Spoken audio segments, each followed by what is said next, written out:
Biz nasıl Karabağ'a girdiysek, nasıl biz Libya'ya girdiysek, যেভাবে আমরা Libya এবং কারাবাখে প্রবেশ করেছি সেভাবেই আমরা ইসরায়েলেও প্রবেশ করতে পারি। এটা না করার কোনো কারণ নেই। এ কথাগুলো কোনো সাধারণ নেতা নয়। এই হুঙ্কার দিয়েছেন মুসলিম বিশ্বের অন্যতম শক্তিশালী নেতা তুরস্কের প্রেসিডেন্ট রিসেপ তাইয়েপ এরদোয়ান।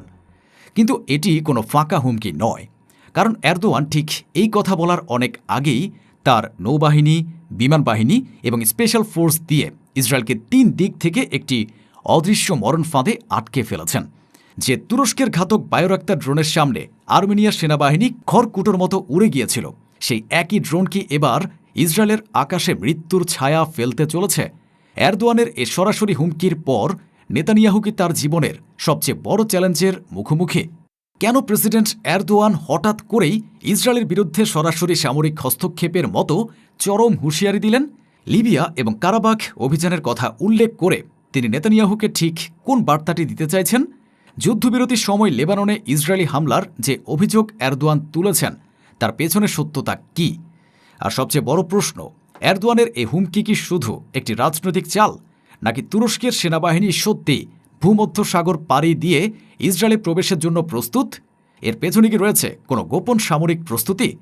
তুরস্কের এই অটোমান গর্জনের শেষ দেখতে ভিডিওটিতে একটি লাইক দিয়ে শেষ পর্যন্ত আমাদের সাথেই থাকুন। এরদোয়ানের প্রতিটি শব্দ ছিল একটি ধারালো ছুরির মতো, যা সরাসরি নেতানিয়াহুর হৃৎপিণ্ডে আঘাত করেছে। তিনি যখন লিবিয়া এবং কারাবাখের কথা বলেন তখন তিনি আসলে ইসরায়েলকে দুটি ভয়াবহ বার্তা দেন। লিবিয়া মডেল, এর মাধ্যমে এরদোয়ান বুঝিয়েছেন তুরস্ক আন্তর্জাতিক আইনকে সম্মান করেই ভিনদেশে সামরিক হস্তক্ষেপ করার ক্ষমতা রাখে। লিবিয়ায় তারা জাতিসংঘের স্বীকৃত সরকারকে সমর্থন দিয়েছিল। ফিলিস্তিনের ক্ষেত্রেও যদি ফিলিস্তিন কর্তৃপক্ষ আনুষ্ঠানিকভাবে তুরস্কের সাহায্য চায়, তবে আন্তর্জাতিক আইন মেনেই তুরস্ক সেখানে তাদের সেনাবাহিনী পাঠাতে পারবে। কারাবাখ মডেল, আর এটি হল ইসরায়েলের জন্য সবচেয়ে বড় দুঃস্বপ্ন। নাগোর্নো কারাবাখের যুদ্ধে বিশ্ব দেখেছিল তুরস্কের বায়োরাক্তার TB2 ড্রোনের আসল ক্ষমতা। আর্মেনিয়ার হাতে ছিল রাশিয়ার দেওয়া সর্বাধুনিক আকাশ প্রতিরক্ষা ব্যবস্থা S-300 পানসির S-1। কিন্তু তুরস্কের ড্রোনগুলো সেই সব রাডার সিস্টেমকে ফাঁকি দিয়ে আকাশে উড়ন্ত কফিনের মতো এক এক করে ধ্বংস করে দিয়েছিল আর্মেনিয়ার ট্যাঙ্ক, কামান আর সৈন্যদের। এরদোয়ান নেতানিয়াহুকে সেই ভিডিওগুলোই স্মরণ করিয়ে দিচ্ছেন। তিনি বলছেন, তোমরা আয়রন ডোম নিয়ে গর্ব করো না, আমার বায়োরাক্তারের সামনে তা খড়কুটের মতো উড়ে যাবে। এরদোয়ানের এ চরম ক্ষোভের পেছনে রয়েছে ইসরায়েলের ঔদ্ধত্য এবং বিশ্বাসঘাতকতা। ওয়াইনেটের রিপোর্ট অনুযায়ী যখন পুরো বিশ্ব যুদ্ধবিরতির দিকে তাকিয়েছিল, ঠিক তখনই ইসরায়েল দক্ষিণ লেবাননে হামলা চালিয়ে শত শত নিরীহ লেবানিজ নাগরিককে হত্যা করে। এ ঘটনা এরদোয়ানকে চূড়ান্তভাবে ক্ষুব্ধ করে। তিনি নেতানিয়াহুকে রক্ত ও ঘৃণায় অন্ধ এক কসাই বলে অভিহিত করেন। এরদোয়ানের কাছে এটি এখন আর শুধু ফিলিস্তিনের মুক্তির লড়াই নয়, এটি এখন মানবতার বিরুদ্ধে অপরাধের বিচার এবং নেতানিয়াহুর মতো যুদ্ধ অপরাধীকে শাস্তি দেওয়ার লড়াইয়ে পরিণত হয়েছে। এরদোয়ানের এ হুঙ্কার কোনো ফাঁকা বলি নয়, কারণ তিনি হুমকি দেওয়ার অনেক আগেই তার সামরিক প্রস্তুতি সম্পন্ন করে ফেলেছেন। ইসরায়েল এখন আক্ষরিক অর্থে তুরস্কের পাতা এক ত্রিমাত্রিক মরণ ফাঁদের মধ্যে আটকে আছে। ১. নৌ আধিপত্য, ভূমধ্যসাগরের অধিপতি। ভূমধ্যসাগর এখন তুরস্কের নৌবাহিনীর খেলার মাঠ। প্রতিরক্ষা বিষয়ক সাময়িকী জেন্স ডিফেন্স উইকলির মতে তুরস্কের নৌবাহিনী এই অঞ্চলে এতটাই শক্তিশালী যে স্বয়ং আমেরিকা বা রাশিয়ার নৌবহরও তাদের সাথে সরাসরি সংঘাতে যাওয়ার আগে দুবার ভাববে। তুরস্কের নতুন প্রজন্মের TCG আনাদুলু রণতরী, যা একটি মিনি এয়ারক্রাফট ক্যারিয়ার, সেটি এখন বায়োরাক্তার TB3 এবং কিজি লেলমা স্টেলথ ড্রোন দিয়ে সজ্জিত।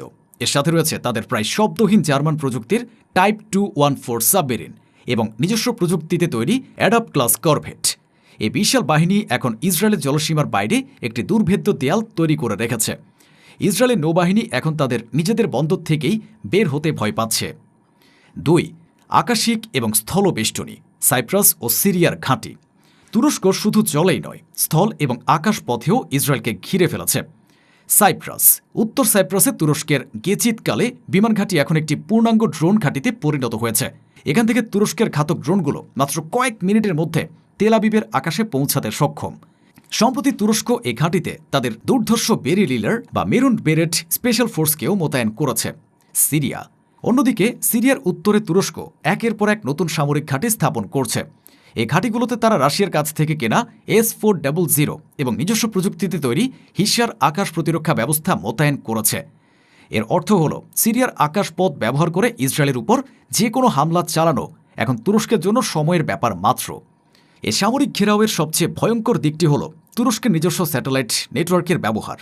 গোকতুর্ক এবং টার্কস্যাট সিরিজের সামরিক স্যাটেলাইটগুলো এখন 24 ঘণ্টা ইসরায়েলের প্রতিটি সামরিক স্থাপনা, বিমান ঘাঁটি এবং এমনকি মোসাদের সদর দপ্তরের উপরও নজর রাখছে। স্পেস নিউজ ম্যাগাজিনের এক রিপোর্ট অনুযায়ী তুরস্কের এই স্যাটেলাইটগুলোর রেজলিউশন এতটাই শক্তিশালী যে তারা তেলাবিবের রাস্তায় কোনো নির্দিষ্ট ব্যক্তির গতিবিধিও ট্র্যাক করতে সক্ষম। অর্থাৎ নেতানিয়াহু বা তার জেনারেলরা কোথায় যাচ্ছেন, কি করছেন, তার সব তথ্য হয়তো এই মুহূর্তে আঙ্কারার কন্ট্রোল রুমে লাইভ দেখা হচ্ছে। ইসরায়েল যে প্রযুক্তি ব্যবহার করে ফিলিস্তিনি নেতাদের টার্গেট করে, তুরস্ক এখন সেই একই প্রযুক্তি 10 গুণ শক্তিশালীভাবে ইসরায়েলের বিরুদ্ধেই ব্যবহার করার ক্ষমতা রাখে। এর সাথে যুক্ত হয়েছে তুরস্কের সাইবার যুদ্ধের সক্ষমতা। সাইবার ওয়ারফেয়ার ম্যাগাজিনের মতে তুরস্কের ন্যাশনাল ইন্টেলিজেন্স অর্গানাইজেশন মানে MIT এর অধীনে একটি বিশেষ সাইবার আর্মি তৈরি করা হয়েছে, যারা ইসরায়েলের পাওয়ার গ্রিড, যোগাযোগ ব্যবস্থা, আর্থিক প্রতিষ্ঠান এবং এমনকি তাদের আয়রন ডোম প্রতিরক্ষা ব্যবস্থার নেটওয়ার্কেও অনুপ্রবেশ করার চেষ্টা করছে। যদি যুদ্ধ শুরু হয় তবে তুরস্ক হয়তো মিসাইল ছোড়ার আগেই সাইবার হামলা চালিয়ে ইসরায়েলের একটি বড় অংশকে অন্ধ এবং বিশৃঙ্খলার মধ্যে ডুবিয়ে দেবে। এটি হবে একবিংশ শতাব্দীর এক নিখুঁত হাইব্রিড যুদ্ধ, যেখানে শারীরিক আঘাতের আগেই শত্রুকে মানসিকভাবে পঙ্গু করে দেওয়া হবে। এসব প্রস্তুতি প্রমাণ করে যে এরদোয়ানের হুমকি শুধু কথার কথা নয়, এটি একটি সুচারুভাবে পরিকল্পিত সামরিক অভিযানের চূড়ান্ত সতর্কবার্তা। এরদোয়ানের এই আগ্রাসী মনোভাবের পেছনে রয়েছে সুদূর প্রসারী ভূরাজনৈতিক লক্ষ্য। 1. মুসলিম বিশ্বের অবিসংবাদিত নেতা। ফিলিস্তিন ইস্যুতে সবচেয়ে কঠোর অবস্থান নিয়ে এরদোয়ান নিজেকে সালাউদ্দিন আইয়ুবির আধুনিক সংস্করণ হিসেবে প্রতিষ্ঠিত করতে চাইছেন। তিনি সৌদি আরব এবং অন্যান্য আরব দেশগুলোকে দেখিয়ে দিচ্ছেন যে আপোষ করে নয়, শক্তি প্রয়োগ করে সম্মান আদায় করতে হয় এবং জেরুজালেমের প্রকৃত রক্ষক তারাই। 2. পূর্ব ভূমধ্য সাগরের গ্যাস। ইসরায়েল, গ্রিস এবং সাইপ্রাস মিলে পূর্ব ভূমধ্য সাগরের যে বিশাল গ্যাস ভাণ্ডার দখলের পরিকল্পনা করছে, তুরস্ক তার পথে সবচেয়ে বড় বাধা।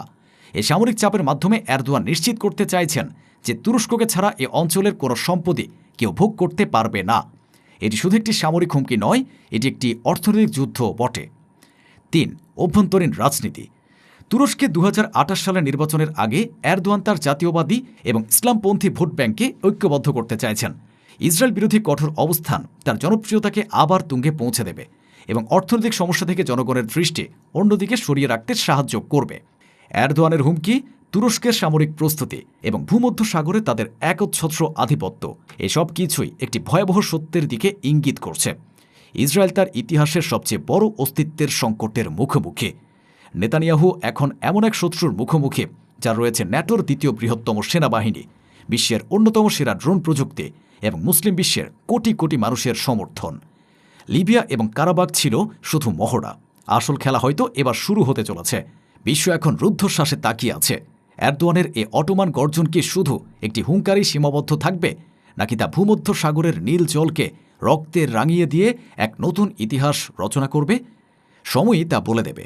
এখন চূড়ান্ত প্রশ্ন আপনাদের কাছে, আপনারা কি মনে করেন, এরদোয়ান সত্যি ইসরায়েলে সামরিক হস্তক্ষেপ করবেন, নাকি এটি নেতানিয়াহুকে চাপে রাখার একটি চমৎকারভাবে কার্যকর করা কৌশল মাত্র? কমেন্টে আপনার সুচিন্তিত মতামত জানাবেন।